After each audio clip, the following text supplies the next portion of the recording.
اور دوسری بات جو لوگوں کو دھوکہ دیتے ہیں وہ سورہ دخان کی آیت سے دھوکہ دیتے ہیں. کیا ہے سورہ دخان کی آیت؟ کہ حامیم والکتاب المبین انا انزلناہ فی لیلۃ مبارکۃ انا کنا منذرین فیہا یفرق کل امر حکیم. قسم ہے ایسی کتاب کی جو کہ ہر بات کو واضح کر دینے والی ہے، ہر مسئلے کی وضاحت کرنے والی کتاب کی قسم.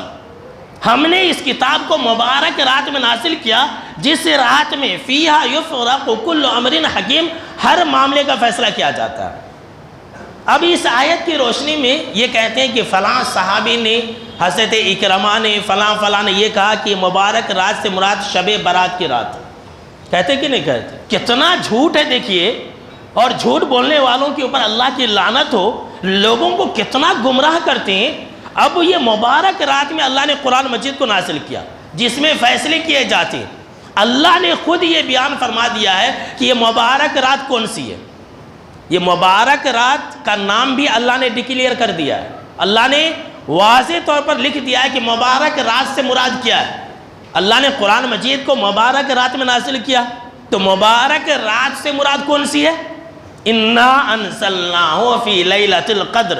وہ لیلۃ القدر ہے، وہ شب قدر ہے، شب برات نہیں ہے. اللہ نے لیلۃ القدر نام بھی ذکر کر دیا. پہلے اللہ نے یہ کہا کہ مبارک رات. اس مبارک رات کا نام کیا ہے؟ اللہ نے کہہ دیا کہ لیلۃ القدر. اور لیلۃ القدر یہ کس مہینے میں ہے؟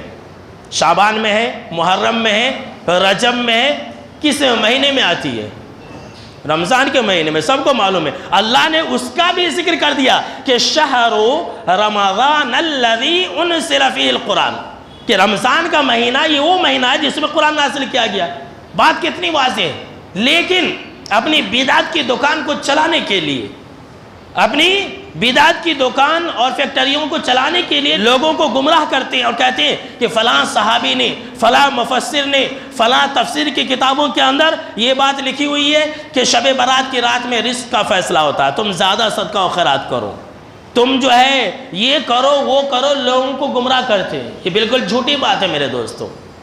تو پتہ یہ چلا میرے دوستو کہ یہ جو بات کہی جاتی ہے کہ شب برات یہ جو ہے فیصلے والی رات ہے، بالکل ہی غلط ہے. یہ قرآن کے خلاف ہے. اب قرآن کے خلاف جس نے بھی کہا، جو یہ دعویٰ کرے کہ یہ فلاں صحابی نے کہا، فلاں تابعی نے کہا، وہ جھوٹا ہے. یاد رکھ لیجئے. اس لیے کہ اللہ کے صحیح فرمان کے سامنے میں کسی کے قول اور کسی کے اقوال نہیں چلتے.